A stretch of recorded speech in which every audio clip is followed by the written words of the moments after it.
Olá, que bom que você veio. Aqui sou o Pastor Júlio, da Church do Alto. E esse é o nosso canal oficial do YouTube, onde você pode acompanhar tudo que tem acontecido aqui na nossa casa. Aproveite, se inscreve, dê o seu like, curte no botãozinho do sininho aí, para você receber todas as notificações do nosso canal. Muito obrigado e continue nos acompanhando pelo Facebook e pelo Instagram também. Beijão no coração, tamo junto. Pega sua Bíblia aí, meu irmão, em nome de Jesus. Pega seu celular.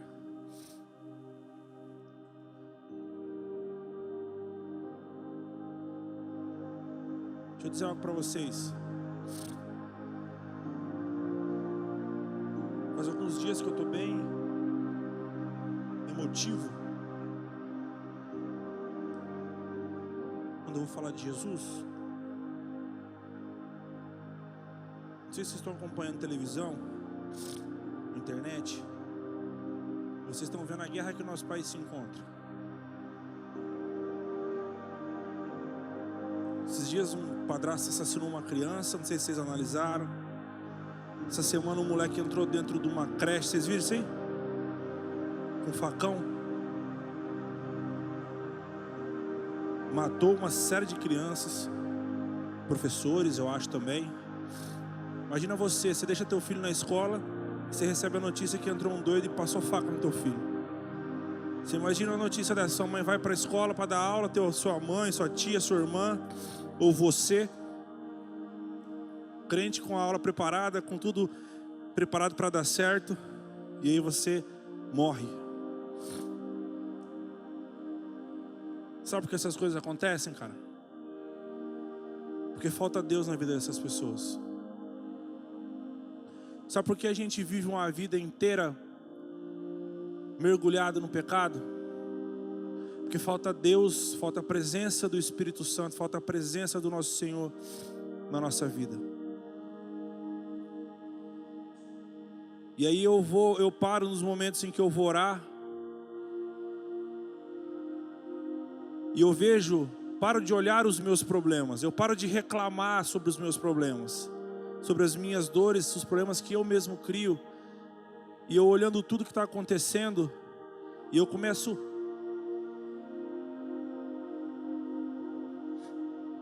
a agradecer a Deus, porque eu estou vivo, porque eu tenho um prato de comida, porque Deus me deu dinheiro para comprar um telefone, que não muda nada a minha vida, mas Deus me deu porque eu queria, porque Deus me deu dinheiro para, sei lá, comprar meu carro. E eu começo a olhar, parar de focar nos meus problemas e começo a focar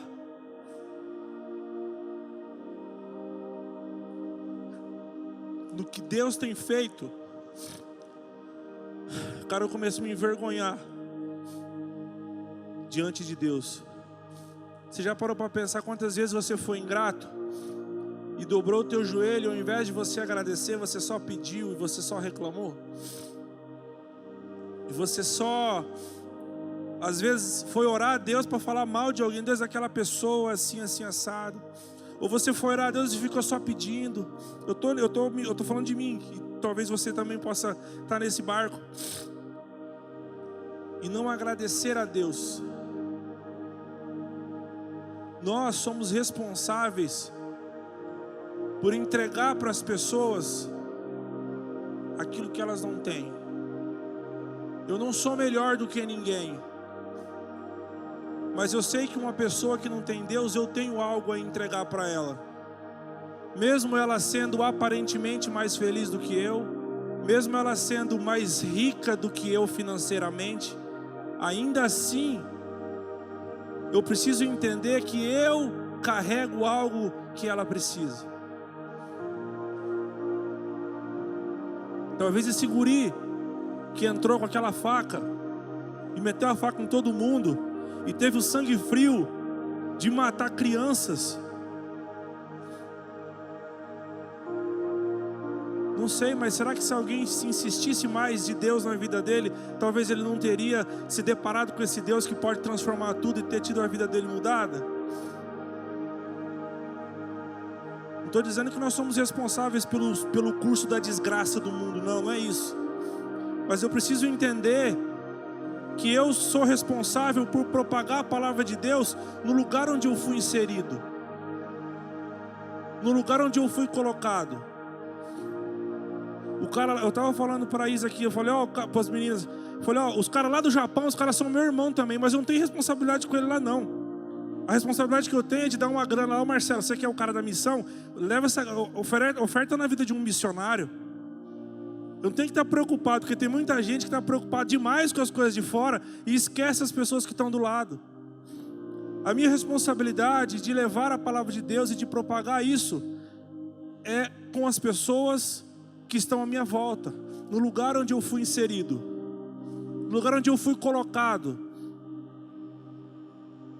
Mas como que nós vamos fazer isso se a gente não tem a capacidade de se lançar na presença de Deus e se abrir da maneira como você é e pedir para Deus mudar aquilo que você está fazendo de errado, aquilo que te coloca para distante de Deus?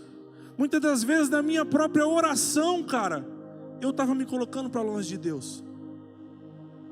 Em um ato em que eu deveria estar falando com Deus ou adorando, e talvez ali só em silêncio para ouvir a voz dele, muitas das vezes naquilo que eu falava, com o sentimento que eu tinha, cara, muitas das vezes isso me coloca para longe.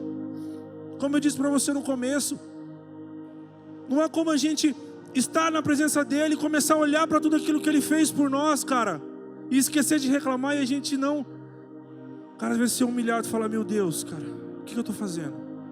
O que eu estou pedindo? O que eu estou fazendo no meu dia a dia?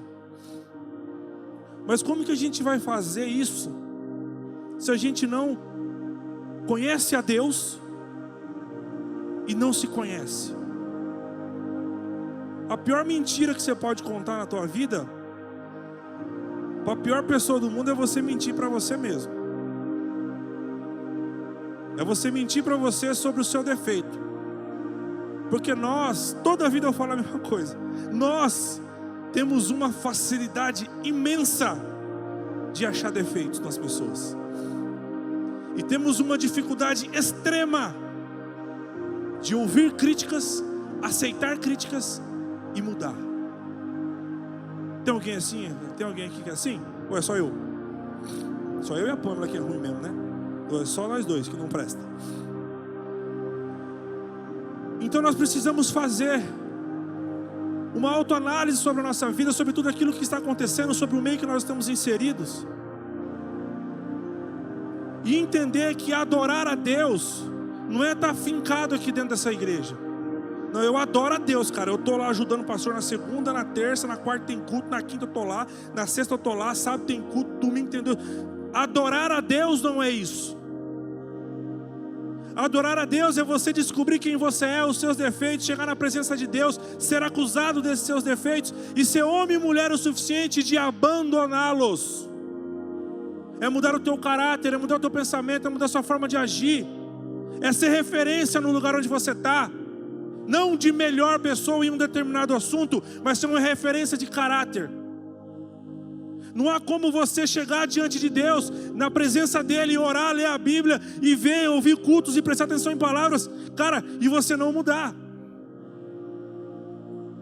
Se não está mudando, algo está errado, não com Ele que tem o poder para fazer, mas sim que nós, com a gente, com a minha vida, comigo, que não estou dando a chance de eu ter a minha vida transformada. Semana passada o pastor João Bono falou uma palavra aqui, cara, caramba, velho. Eu aceitei Jesus sábado, velho. João capítulo 1, versículo 43, abre aí.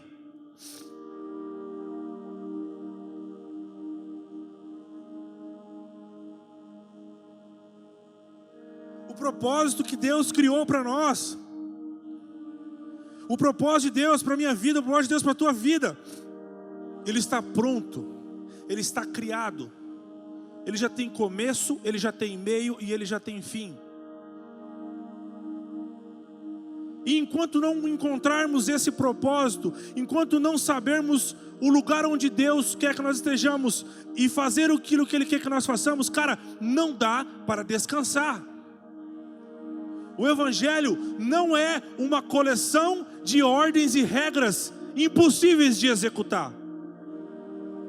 Ele é uma coleção de regras, sim, Ele conta sobre a vida de Jesus e aquilo que Deus determinou, que podemos e que não podemos, mas não é impossível de cumprir. Sabe por que você não consegue cumprir? Sabe por que eu não consigo cumprir? Porque quando eu tiro de Deus a responsabilidade, aí eu quero carregar minha vida com as minhas próprias mãos. Aí eu não vou aguentar, aí eu vou arregar. Mas quando eu entendo o Evangelho, eu entendo que Deus falou que o jugo dele é suave, é leve, e eu coloco essa responsabilidade nele porque ele pediu, as coisas se tornam mais fáceis de serem executadas. É fácil você ouvir um xingamento e ficar quieto? Para quem é calmo até é, mas para quem é esquentado já não é legal. É fácil você ser acusado de algo, e muitas das vezes por você ter a presença de Deus para poder quebrar aquele clima, você chegar e talvez pedir uma desculpa, mesmo com a razão toda do teu lado. Isso é fácil de fazer? Não é fácil de fazer. Agora é pior, é fácil você errar e logo depois você chamar a pessoa e falar: ô velho, eu fui um comédia, me desculpa, me perdoa porque eu estou errado, eu errei. A pessoa até fica constrangida porque a gente não está acostumado com isso. É fácil fazer isso? Eu já fiz essa pergunta uma vez: quantas vezes você pediu perdão para o teu pai quando você errou? Quantas vezes você pediu perdão para tua mãe quando você errou? Não vou nem pedir para levantar a mão, real. Quantas vezes você falou: mãe, na moral, me desculpa, eu sou um porcaria mesmo, só tem razão, eu vou melhorar? Quantas vezes? Quantas vezes você falou: eu te amo para tua mãe? Essa semana, esse mês, esse ano, quantas vezes você abraçou ela? Quantas vezes você abraçou teu pai? Falou: ó, velho, na moral, te amo, obrigado por que você está fazendo pela minha vida, de verdade, obrigado mesmo. Quantas vezes você já fez isso? É fácil fazer isso? Muitas das vezes não é, porque não há relacionamento. Mas não há como eu me deparar com o Evangelho, eu saber quem eu sou, descobrir quem Deus é, e eu não ter a minha vida completa, eu estou cuspindo, e ter a minha vida completamente mudada, ter a minha vida transformada. Eu, graças a Deus, eu não tinha um relacionamento tão íntimo assim com meu pai, porque eu via muita coisa acontecer dentro da minha casa. Eu sempre falo assim: meu pai foi um péssimo marido para minha mãe. Eu via muita coisa acontecer. Eu tinha vários motivos para não respeitá-lo. E quando não tinha Deus na minha vida, até não dava muita moral. E era difícil para mim respeitar, sabendo de tudo que eu sabia, com tudo aquilo que eu tinha aqui. Mas Deus usou minha mãe sempre para ministrar na minha vida. E o dia que eu tive esse encontro com Deus, eu nem lembro, cara, eu falava: eu te amo pro meu pai todo dia. Mas era difícil no começo. E como vocês sabem, meu pai se foi, e eu consigo falar tranquilamente sobre isso, porque eu não carrego culpa. O pastor falou semana passada sobre identidade, sobre saber quem nós somos, sobre entender o nosso processo, a nossa realidade. Em João capítulo 1, versículo 33, ele está falando sobre Natanael. Eu vou ler de novo, quem já prestou atenção, quem lembra, relembra aí de novo. No dia seguinte, Jesus decidiu partir para a Galiléia, quando encontrou Filipe e disse-lhe: siga-me. Jesus estava escolhendo os discípulos dele. Filipe, como André e Pedro, era da cidade de Betsaida. Filipe encontrou Natanael e lhe disse: achamos aquele sobre quem Moisés escreveu na lei, e a respeito de quem os profetas também escreveram, Jesus de Nazaré, filho de José. Aqui os caras falaram: vem, Natanael, nós encontramos o cara. Perguntou Natanael: de Nazaré? Pode vir alguma coisa boa de lá? Disse Felipe: venha e veja. Ao ver Natanael se aproximando, disse Jesus: cara, se liga nisso. Aí está um verdadeiro israelita em quem não há falsidade. Se liga, Natanael estava vindo, Jesus falou: olha lá, ó, aí vem um israelita em quem não há falsidade. Perguntou Natanael: de onde me conheces? Jesus respondeu: eu o vi enquanto você ainda estava debaixo da figueira. Cadê? debaixo da figueira, antes de Felipe o chamar. Então Natanael declarou: mestre, tu és o filho de Deus, tu és o rei de Israel. E aí Jesus disse para ele: você crê porque eu disse que o vi debaixo da figueira? Você verá coisas maiores do que essa. E então acrescentou: digo-lhes a verdade, vocês verão os céus abertos e os anjos de Deus subindo e descendo sobre o Filho do Homem.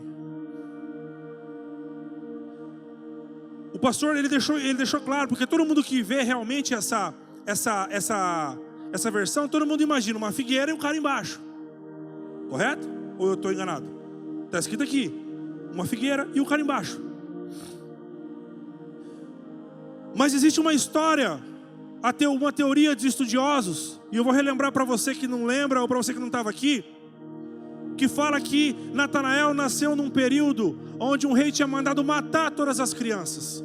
E a mãe de Natanael o colocou dentro de um saco e o escondeu debaixo de uma figueira, colocou folhas e fez uma oração. Você sabe qual que é a oração dessa mãe? Meu irmão, olha como que uma oração muda a vida da pessoa. Ela não fez uma oração para proteger aquela criança, ela falou: Deus, que o Senhor proteja o meu filho, para que ele consiga viver e olhar com os olhos e conviver com Jesus. Lembra, tá? Quando ele era criança, ou seja, ainda não havia Jesus. Nós estamos falando agora de Natanael já velho. A oração da mãe. E nesse estudo eles falam que depois de 15 anos por aí, a mãe de Natanael falou isso para ele. Falou: filho, eu vou te contar um segredo só entre nós. Há 15 anos atrás eu coloquei você debaixo de uma figueira, escondi você debaixo de umas folhas, porque os caras queriam matar você. Os caras iam passar o rodo, você ia se lascar, mas Deus te protegeu para que você pudesse ver o Messias. E ele guardou aquilo com ele, um segredo dele e da mãe. Antigamente não tinha essas brincadeiras que podia falar o que quisesse. Vocês estão ligados que antigamente era uma brincadeira, nego te matava. Era uma brincadeira espada. E já era. Então o cara guardou aquilo. Se liga no negócio, quando você fala de Deus para alguém, é igual Felipe. Às vezes você está tão eufórico, você está tão apaixonado por Deus, porque você se entregou, que Felipe fala: Natanael, eu achei Jesus, vem cá. Aí o cara vai indagar você.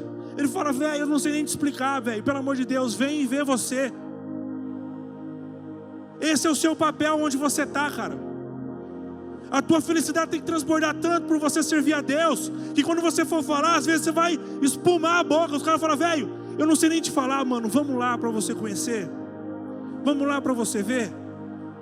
E olha como que Deus muda a vida de alguém que tem a coragem de entrar e aceitar a vida, entregar a vida para Jesus, entregar tudo nas mãos dele. Quando Jesus vê Natanael, Deus olha para Natanael e todos acham que ele está falando algo muito simples, mas Deus está revelando algo que somente aquele cara sabia.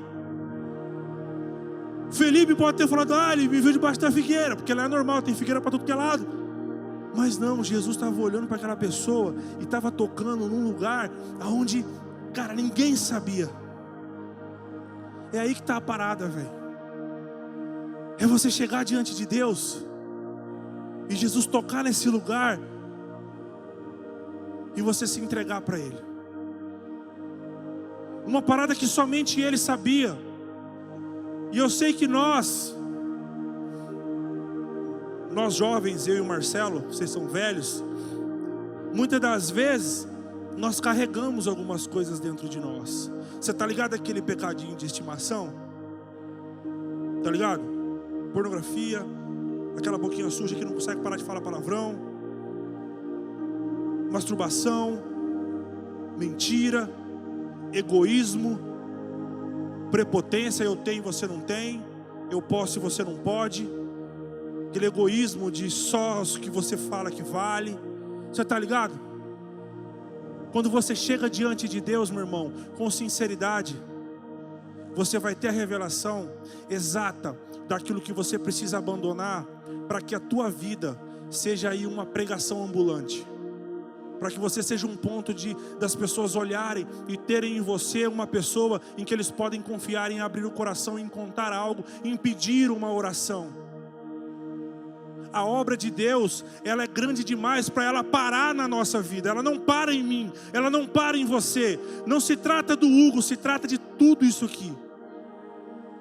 Você está ligado? Não se trata da Isa, se trata de todos. Não se trata do Igor, se trata de todo mundo junto. Se trata de nós. Se trata de comunhão. Se trata de amizade.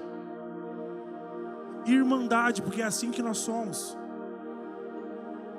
Quando Jesus falou para ele, ó, aí está um verdadeiro israelita em que não há falsidade. E aí ele perguntou, de onde me conheces? Cara, quando você faz essa pergunta para Deus, de onde me conheces? Fala assim, Deus, o que é que eu tenho que abandonar? Jesus foi numa situação, Jesus respondeu algo para ele, em que assim, não dava para duvidar que ele era o Cristo. Então você precisa, enquanto você não tiver esse encontro, você não pode descansar. Se você fechou a Bíblia, abre no versículo 2.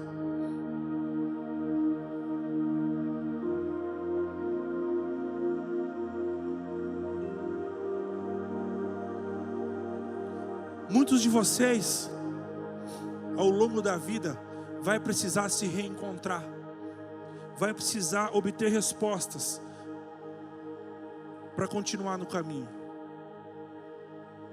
Eu estava falando para a Isadora, vou ficar dando exemplo dela toda hora que eu falei com ela. Estava conversando, e eu falei para ela assim, filha, em todas as situações da sua vida, nunca ache que você é forte. Toda vez que você achar que você é forte, você vai pecar. O cara tem um problema com o sexo. Aí ele vai sair ele e a mulher sozinho. Onde nós vamos? Ah, vamos para um lugar mais íntimo, só nós. Não, eu aguento, pô, sou crente pra caramba. Você acha que eu vou fazer alguma coisa? Que é crente, pai. Que não vai fazer não. O cara é um maconheiro do caramba. Aí vem pra igreja, tá largando. Zuqueiro. Aí ele vai sair com os brother, tudo com umas bombonas estourando. Você não vai aguentar. Você bebia pra caramba, era louco. Aí você vai sair, antes de ter a tua cura completa, você vai pro boteco com seus amigos. Não, eu vou evangelizar. Eu vou evangelizar os meus amigos. Um dia um líder meu falou assim pra mim, se você está todo vestido de branco, todo, e abraça um cara todo cheio de lama, você vai passar limpeza pra ele ou ele vai passar sujeira pra você? É assim que é. Quanto mais forte você achar que você é, mais você vai se lascar na tua vida.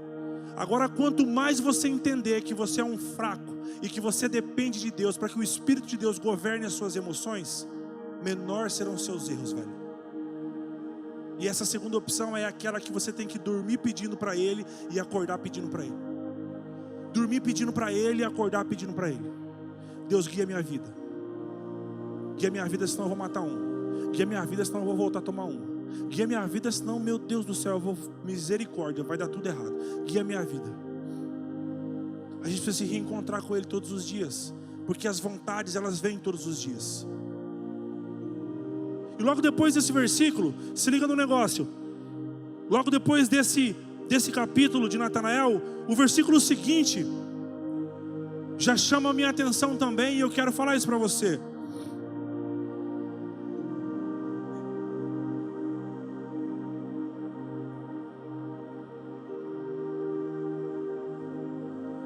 Sobre o primeiro milagre de Jesus. Jesus transforma a água em vinho.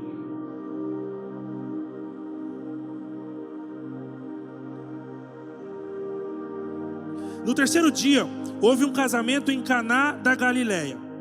A mãe de Jesus estava ali. Jesus e seus discípulos também haviam sido convidados para o casamento. Tendo acabado o vinho, a mãe de Jesus lhe disse: eles não têm mais vinho. Foi anunciado um problema para ele. Respondeu Jesus: que temos nós em comum, mulher? A minha hora ainda não é chegada. E sua mãe disse aos serviçais, antes de eu ler: você quer parar de errar? Você quer parar de pecar? Você quer aprender o caminho de fazer as coisas certas? Olha o que a mãe de Jesus disse para os caras: façam tudo o que Ele mandar. Hugo, mas como que eu vou fazer? Hugo, é muito difícil para mim, é impossível para mim, eu não consigo. Eu estou há tanto tempo fazendo. Eu fiquei 22 anos fora da presença de Deus. 22 anos. Fazendo várias coisas. Repetidas vezes. E eu tinha essa impressão que era impossível abandonar algumas coisas. Uma delas era o sexo, uma delas era a bebida. Problemas esses que acabam com qualquer possibilidade de você ter um relacionamento feliz. Eram os problemas que eu tinha. E um dia me falaram isso: você quer aprender o caminho certo? E abriram aqui para mim. Houve uma necessidade. Acabou o vinho na festa. Há uma necessidade na minha vida. Há uma necessidade na tua vida. Qual é a resposta para isso? Sua mãe disse aos serviçais: façam tudo o que ele mandar. Ali perto havia 6 potes de pedra, do tipo usado pelos judeus para as purificações cerimoniais. Em cada pote cabiam entre 80 e 120 litros. Disse Jesus aos serviçais: encham os potes com água. E os encheram até a borda. Então lhes disse: agora levem um pouco ao encarregado da festa. E eles assim fizeram. E o encarregado da festa provou a água que fora transformada em vinho, sem saber de onde este viera, embora o soubessem os serviçais que haviam tirado a água. Nossa, li tudo errado. Então chamou o noivo e disse: todos servem o primeiro o melhor vinho, e depois que os convidados já beberam bastante, o vinho inferior é servido. Mas você guardou o melhor até agora. Houve a necessidade e houve a ordem. Faça tudo o que ele mandar.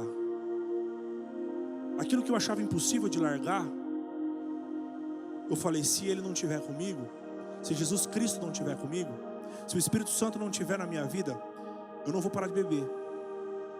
Não vou conseguir. Se o Espírito Santo... Porque, deixa eu falar um negócio para vocês. Eu comecei a beber, eu nem gostava de bebida porque meu pai bebia muito, eu odiava isso. Mas eu comecei a beber por influência dos meus amigos. Todo mundo está bebendo, eu vou beber. Aí, tudo quebrado, tomava aqueles garrafão de 5 litros, tá ligado? 5, juntava 15 caras para comprar um garrafão, porque ninguém tinha grana. Bebia essas bebidas porcaria. Depois de um tempo eu comecei a gostar de beber. Eu não cheguei a ser alcoólatra, nem perto assim. Mas aquilo já me fazia falta. Eu já planejava o meu salário, quanto que eu ia gastar no final de semana com meus amigos bebendo. Era meu salário, eu ganhava 1.000, dividido por 4, pago 250, 125 no sábado, 125 no domingo. Era mais ou menos assim. Então eu apresentei esse problema para Deus. E aí Jesus deu a ordem: faz isso, faz isso, faz isso. Jesus falou: pega os potes aí, gurizada, põe junto aqui todo mundo, pega a água lá e enche aqui. Então quando você chega na presença de Deus e você quer abrir mão de algo, e você quer ter coragem de entregar isso para Ele, Ele já vai anunciar algo para você: faz isso, faz isso, faz isso, faz isso e faz isso. E ao terminar o versículo, você vai ver, como eu li, e você pode ler depois, que fala-se que o vinho em que ele transformou era bem melhor do que o primeiro vinho que foi entregue. Então, independente daquilo que você tenha feito, independente do quanto você tenha manchado a sua mente, o teu caráter, se você conseguir ouvir a voz de Deus, obedecer ao Senhor e fazer exatamente como Ele mandou, a tua vida, meu irmão, em resposta daquilo que Ele fizer, vai ser muito melhor do que o teu passado. Vai ser muito melhor. Eu entreguei minha vida para Deus, e eu dia após dia me reconectando com Ele, dia após dia me reconectando com Ele, dia após dia me reconectando com Ele, falando: Deus, olha, não vai dar, eu vou fazer, não vai dar, está errado, como que eu vou fazer isso, como que eu vou fazer aquilo. E dia após dia me reconectando, ouvindo aquilo que Ele tem para dizer, ouvindo as pregações, lendo a Bíblia, fazendo jejum, orando, e o tempo foi passando. E o que eu conquistei hoje na minha vida, dinheiro nenhum compra. Entende um negócio? Tudo que é essencial na vida, tudo que você precisa para viver, absolutamente tudo e nenhuma vírgula sai disso, foi criado por Deus, e é Ele quem tem o poder. Nada o dinheiro pode comprar. Você pode ser o cara mais bilionário do mundo, e pode ser o cara mais desgraçado de sendo bilionário. E você pode pegar o tiozinho que mora lá na favela, que tem 6 filhos e ganha milão, e o cara pode ser feliz por ter a presença de Deus. Aqui a gente não vem trazer aqui dentro da igreja fórmula para você ficar rico, porque não é isso. Embora você pode ficar, tá? Você pode trabalhar bastante e ser rico, não tem problema nenhum. Mas absolutamente tudo que você precisa foi Deus que criou. E para você ter, você vai ter que jogar a regra dele. Você não entra num campo de futebol e vai jogar handball. Você já viu o Neymar pegar o Iguinho, que é fã do Neymar? Você já viu ele entrar lá no PSG e pegar a bola com a mão? Por quê? Porque o futebol tem regras. Presta atenção. O mundo inteiro pode falar o que quiser sobre casamento, sobre bebida, sobre sexualidade, sobre o que quiser. Não são eles que definem as regras. Isso aqui define as regras. O assunto é delicado, mas nós não podemos nos calar. E nós não podemos entrar nessa onda e começar a praticar outras coisas. A regra do jogo é essa. Enquanto o mundo for mundo, Pai, é isso aqui que manda. Não é uma pá de deputado lá que vota para mudar ele, ela, ele, é blá blá blá. Não. Enquanto o mundo for mundo, a regra do jogo é uma só. E eu vou dizer algo para você. João capítulo 2, versículo 5. Façam tudo o que ele lhes mandar. Grava isso que eu estou falando para vocês. Vocês podem ser subjugados nas faculdades, nas escolas, como a Isadora falou para mim. Eu falei, quando você entrar na faculdade, às vezes você vai ser subjugado porque você é crente. Ela falou, na faculdade? Eu já sou agora na escola. Toda vez que você colocar um posicionamento seu de cristão, você pode saber que vai dar treta. Você quer a resposta para você se dar bem? João capítulo 2, versículo 5. Façam tudo o que ele lhes mandar fazer. Não há outra saída, não há outro caminho, não há forma de encontrar felicidade em outro lugar, senão aos pés do Senhor Jesus Cristo. Vocês estão na juventude. O que vocês fizerem agora vai determinar o que vocês vão ser lá na frente. Graças à misericórdia dele, eu encontrei ele com 22 anos. Embora já soubesse dele há muito tempo antes. Que eu pude chegar agora aos 35 com uma família linda, com paz dentro da minha casa e com toda a vontade de voltar para minha casa feliz, porque eu sei que lá eu tenho a presença de Deus. E dinheiro nenhum compra. Dinheiro nenhum compra. Nada disso. Dinheiro não vai comprar a alegria de você voltar para tua casa feliz, ter um namoro bem resolvido, ter uma profissão e ser feliz com isso. A resposta para tudo isso, João capítulo 2, versículo 5. Façam tudo aquilo que ele mandar fazer.